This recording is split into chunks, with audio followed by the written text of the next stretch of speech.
All right, so let me introduce myself. My name is Matt Brett, veteran in the U.S. Navy. I was a hospital corpsman, second class, Fleet Marine Force. I served for about a total of 8 to 10 years, active in reserve. All right. With me right now is, I call him Bebo. I consider him a personal friend, so I get to use that name. Maheli Alers. Close enough? Miley, yep. Yep, perfect, man. That's why we call him Bebo, folks. Yep. All right, so brother, when you got out, what was your rank? I was a staff sergeant promotable. I know that's not a rank. Oh, there we go. I was almost there, but I was a staff sergeant. All right, so staff sergeant. What was your last command? 3rd Battalion, 1st Special Forces Group, Airborne, out of Fort Lewis, Washington. Very cool. How many jumps? 122, I believe. All right, so you got 122 jumps out of a plane. Yep. Any helicopter jumps? Few, yeah. Majority of them. No Halo. Nope. All right. It was all static line. Nice, Yep. nice. Listen, man, that's fun. They pay you to jump and blow stuff up, Right? right? Get paid to fall out of planes. So one of the things I wanted to ask you about is you've got a pretty solid history when it comes to being in the Army. If I remember correctly, you've got at least 1 Bronze Star and 2 Meritorious Service Medals. Well, first off, thank you for that, man. I know it was a challenging time in your life, as well as, you're awarded the Purple Heart. Can you mind telling me a little bit about it? So Purple Heart, 2009, East Paktia, Afghanistan. I got blown up. I was gunning for infantry unit. We were doing security for elections. We had elders and locals complaining about Taliban pushing on them for elections. So the purple thumb thing. Right. So we were had a couple of security points, firefights, pop shots, on and off, and pretty much just heading back home. And we rolled over pressure plate. Yep, IED, and I was in an open turret. First time, honestly, I ever wore a harness. I got my ass chewed out for it because I didn't have it on. But first sergeant, he made me put it on. And that harness is to protect you in case it rolls, right? Right, that and IEDs. It's pretty much like a seatbelt, it extends and locks. So we got hit. I went up, the seatbelt locked, came back down, smashed my face on the gun, out cold, had some lacerations on my face. Pretty much woke up a day later with a big tube in my pee hole, wondering where I was at. Something you normally pay for. Right. Yeah. And essentially kind of came to, and everybody told me what happened. Obviously, first thing I'm worried about is my guys, and everybody else was good. Truck didn't sustain too much damage. What were you guys in? Anything from like a Hilux to a Rhino? No, it was an MRAP. Okay. V-hole. Them things are solid. Probably the best thing to take a hit. But yeah, I was just pumped that everybody was okay, and I came out of it. A lot of people don't, so I'm definitely grateful for that. Well, that's good, man. So let me touch on a couple of points. When I was in Iraq, I never made it to Afghanistan. I spent all my time in Iraq. When I worked on one contract specifically. We used to run around in these South African mine vehicles, right, in the V-holes. Inside of it was a nightmare because all the bolts were exposed on the inside. Right, yep. God bless them, man. It's you're hoping you don't get blown up, not because that thing's gonna be a blender in there and you're gonna get chewed up. But it's your normal team, your normal, started off as every day. We were doing the elections. Was that the first round of elections when you were there? No. So, well, actually, yeah, that was my first deployment. So it was ongoing. It was months at a time. Prepping for all this, and it was just a lot of smoke. But that whole deployment was a shit show. I was 19 years old, and it was definitely a life experience for sure. Definitely molded me into the person I am today. Absolutely, which is a pretty good man. I'm not gonna lie. I appreciate it. Sexy and all that. But, I get the beard. So, yeah. So let's talk a little bit about the weaponry you were using. So you're on top of the MRAD. Yep. Right. So I'm assuming 240 or saw. No, I had a Mark 19. Mark 19. Grenade launcher. Funny thing is, earlier that day, that fucker jammed on me during a firefight, and I've got a couple of videos of it, but essentially it jammed on me in the middle of a firefight. I'm second truck in, we stagger.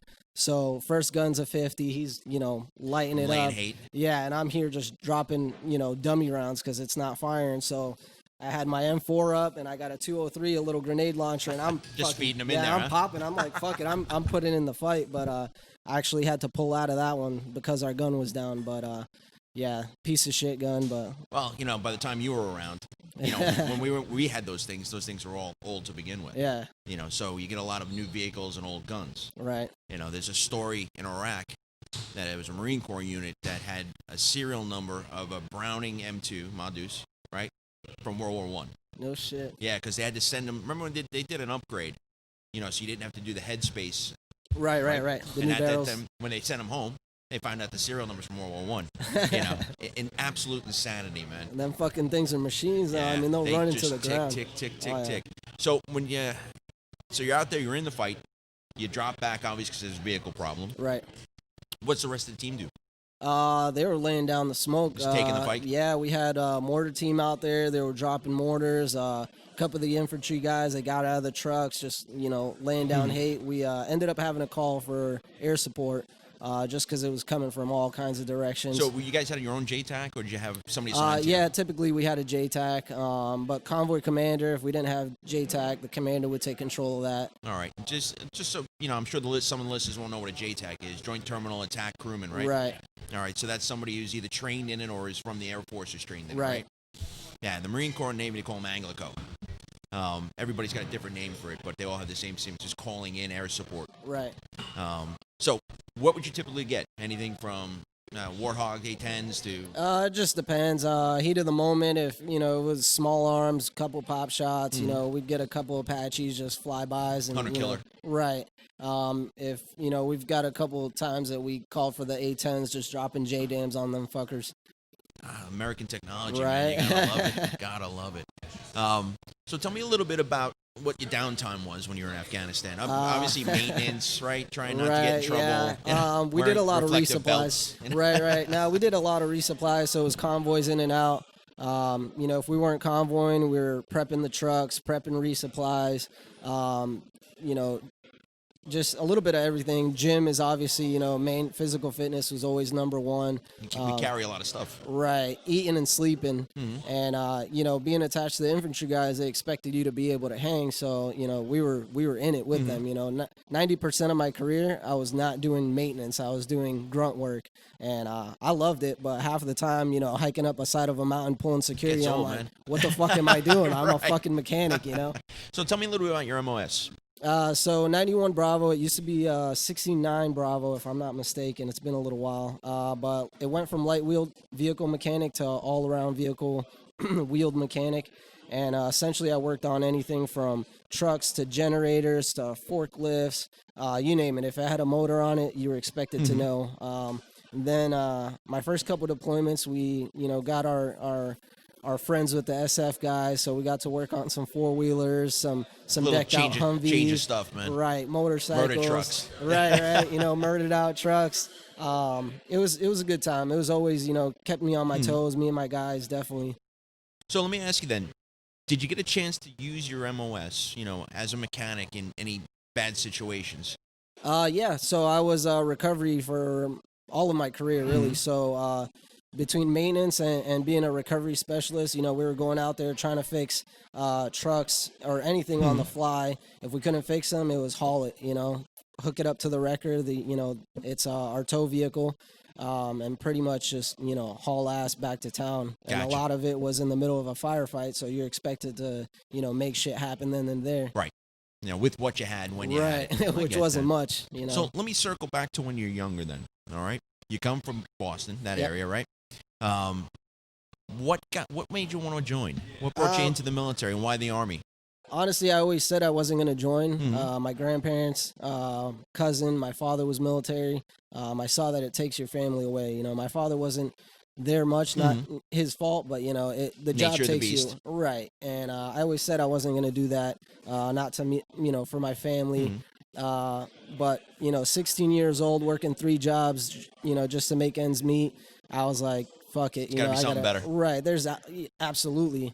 And then my brother had a kid, my oldest nephew, and just watching him grow up, I just kind of was like, you know what? I want to be somebody that he's going to be proud of at some point in his life. That.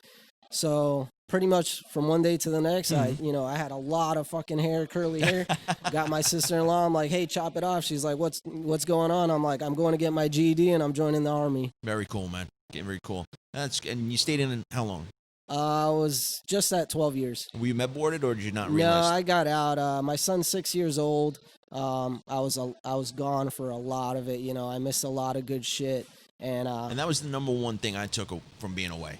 Right. Was you miss birthdays, Christmas, doesn't matter what day it is, you're not going to be there. You miss those Right. moments, and video and Skype and all that, that's still not the same. Right, not at all. And, you know, it tears you up. And then being out there and you're dodging bullets every fucking day. Right. That was my thing. I was just like, fuck, man, I come out here every time and every day, you know, you're risking your neck. And I'd do it all over again. You know, I love my brothers and sisters that I served with. And I kind of felt bad just not really leaving them hanging, but I pulled out when I could have stayed longer. But I pulled out for a But you have a different bigger reason. picture you got to look at. You got a Right. family. That's important. We go into it because of family. Right. Right? A lot of us, like you said, your father, your uncle, grandfather, and then you have a nephew that you want him to look up to you. You get into it. So you still have those family traits and feelings that you want to continue as a person as we grow, man. Right. You know, they can't break that out of you. You know, what was the old joke in the Navy? If they wanted you to have a family, they'd issue you one. Yeah, no shit, right? And you got out for the same reason, which I find interesting, man. It was tough, you know, especially being promotable. I fought tooth and nail to, you know, make Sergeant First Class. I went to senior leaders course right before I got out, passed, and no shit, I got out in August, and I would have made E7 in December. And, you know, it was kind of a hit to the gut, but, you know, I feel like I made the right decision. Well, that's good. For so, sure. when we met, you were going to mechanic school, Right. Motorcycle mechanic school. Yep. What traits do you think you learned in the military that helps you be successful today?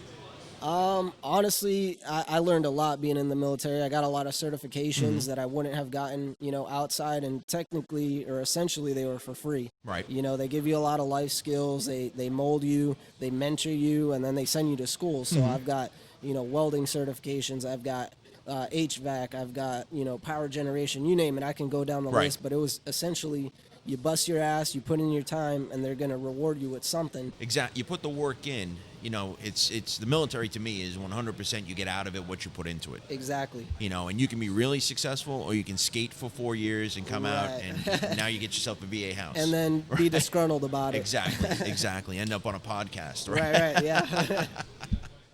No, but it's to me the career arcs, watching people from, you know, young men and women who go into the military, and then seeing them when they get out of the military, the transformation is incredible. Right. You know, remember after boot camp, you know, they break you down for 8 to 12 weeks. Right. You know, when you come home that first time, nobody recognizes you. Right, brand new man. or Walking woman. around with your national defense ribbon. Right, you know. right. Dog tags hanging out. You know, everywhere you go, you got your service T-shirt on or Right. something, right? Just can't wait to tell somebody asked me I'm in the military. Come on, because you're proud of what you Oh, did, yeah, man. proud as fuck. And you're in great shape. Never Right. been in shape like that in my life since. Yeah. And it's hard as you get older, trust Yeah. me. But as you go through your daily, day-to-day life, man, the experience that made you the person that you are today, right? Everything from your family and everything. Do you still find the same satisfactions? It's a struggle, for sure. I wake up every day. I miss my guys and gals from the military. You know, there's always the what if. What if I would have stayed in? But there's also, you know, the bad side of that. What could have happened if I deployed again? And, you know, I just wasn't as lucky. But definitely, you know, I look back and I'm thankful for all of Good. it at the end of the day, for sure. Being thankful for what you have today and being thankful for what you've experienced. I mean, you went through personal hell, right? Right. You know, we always say God and country is when we go into this thing. We've done our bit, but at the end of the day, you're fighting for the guy or the girl next to you. Right. You know, to And me there's that nothing was very else like it. I right. mean, I try to explain it to people all the time, and they look at you sideways. But when you're in it, dude, like the best way to explain it for me is, you know, where does your loyalty lay? You know, and majority of the people, you know, and this is like, you know, for instance, if you're downrange, somebody asks you where does your loyalty lay? A lot of people will say your family, but when it's with your family, that's all you're thinking about. Right. You're not thinking about right here, right now. So my loyalty while I was gone was always to my brothers and my sisters. Gotcha. You know, I always put them first, and it sucks to say that, but you know, in that time, you got to look out for them. You Right, know? because they're looking out for you. Right. You know, one of the loyalties that you see out there is incredible to the depths of what people will do for you. Yep. Break your balls all day Oh, long. yeah, for sure. Make your life hell. But, and you know, when the hammer is down, you know, everybody's looking out for the other guy because Right. we all want to, not just a mission, you want to get back. You want to bring everybody back That's as well. That's it, because the ones that you do lose are the ones that'll live with you forever. Oh, yeah. You know, you can name the people in your sleep. Yep. You know, I know when there are certain days that come around, man, and birthdays and so forth, and you reminisce about people that are no longer with us. Right. And what I find interesting, man, is that Afghanistan, longest war in American history. Oh, yeah. You know, and still we have troops over there, and still Right. we have kids that are now serving in Afghanistan who weren't alive when 9/11 happened. Right. To me, the long war legitimately has become the long war. Was what they call it, the graveyard of empires, if I remember correctly. So, how is your interactions with the locals? I mean, you're attached to a special forces battalion, Right. right? They for do a the lot end of FID and you know. Right. For the end of my career, it's funny that you say that, but 9 times out of 10, they thought I was an interpreter, and I'm laughing. I'm like, dude, I got a big American flag on my chest. But you know, I got to grow out my beard, so you know, I rolled with the team guys a lot. So it was easy to confuse me, but it's crazy. You know, they put out all the bad shit, you know, and Right. they're probably some of the hardest working motherfuckers I have I ever believe that. met. And they are tough. Like, you know, we had Afghani National Special Forces, we had commandos, and them dudes lay it down. You Yeah. know, they fight for, you know, just like we do. We fight for our brothers and sisters. And it's their homeland. Right. You know, you're having this conversation, and they're talking about us if we're fighting in Baltimore. You know, you're gonna Oh, lay yeah. your life down because this is your home. Oh, yeah. Some of the toughest dudes I've ever met, for Yeah. sure. And the perception is not that, which is sad. Right. You know, you hear all the bad about these Oh, yeah. people. They're perceived as all being bad, which, you know, you kind of steer into that stigma, but they're not. Right. You know, working hand in hand with them guys. And don't get me wrong, there's a lot of dirt bags that, you know, we've had to kick out and Right. fire and, you know, so on and so forth. But a lot of them dudes are, you know, they're solid. You know, it's funny because the Iraqis that I dealt with, when you were working with them, it was like working with the mafia. You know, Yeah. everybody's always kicking something up. There's always something going on. There's yeah. always, you know, because they're just trying to improve their spot in life. Right. Man, you know, and at the end of the day, that's what everybody wants. Is you want your kids to go to school. You want to have a normal life. Yep. No, it's absolutely interesting. So how was your transition out of the Army? Did you find it positive? Was it challenging?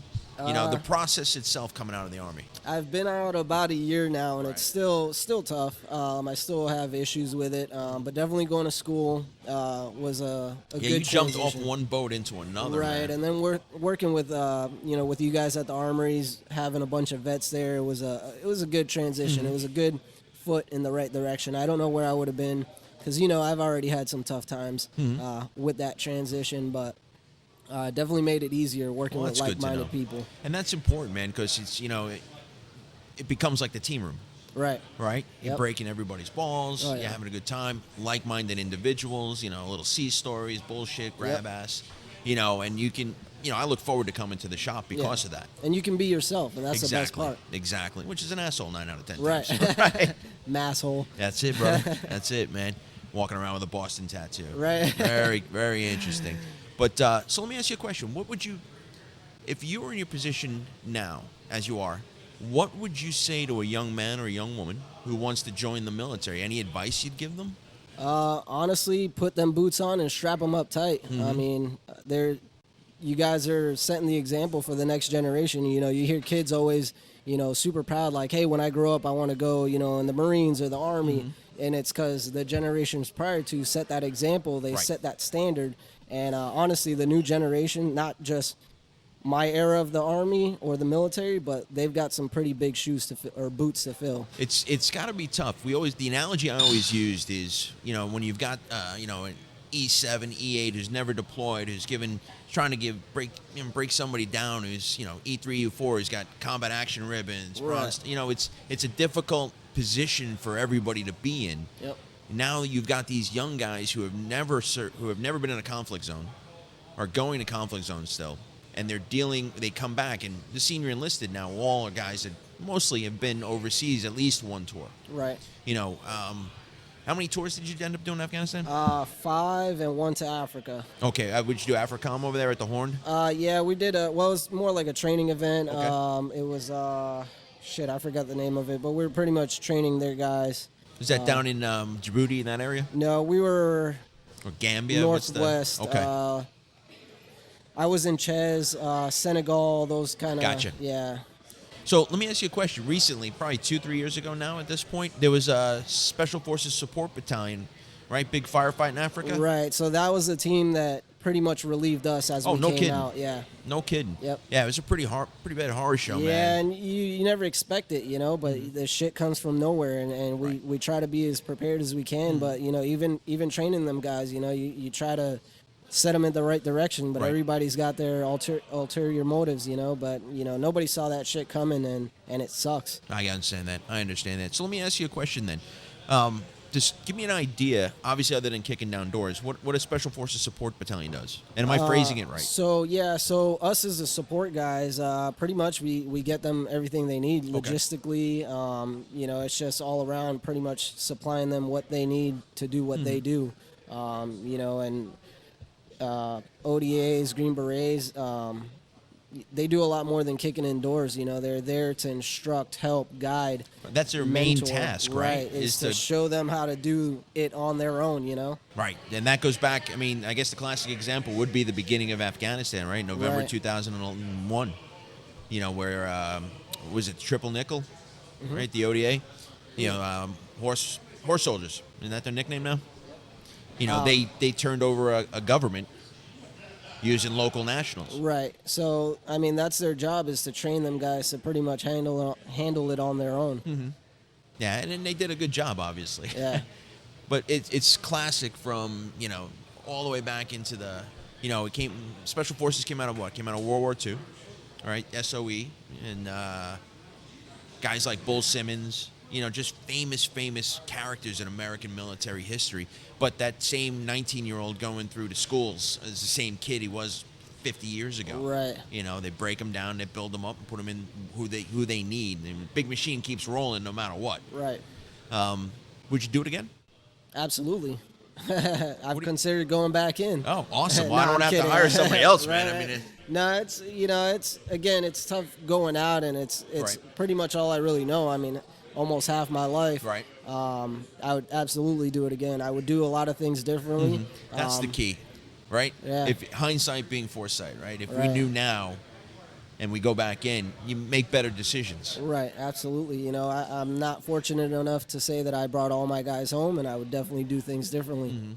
Oh, that's interesting, man. That really is. How does your family adjusting to be out of the Army life?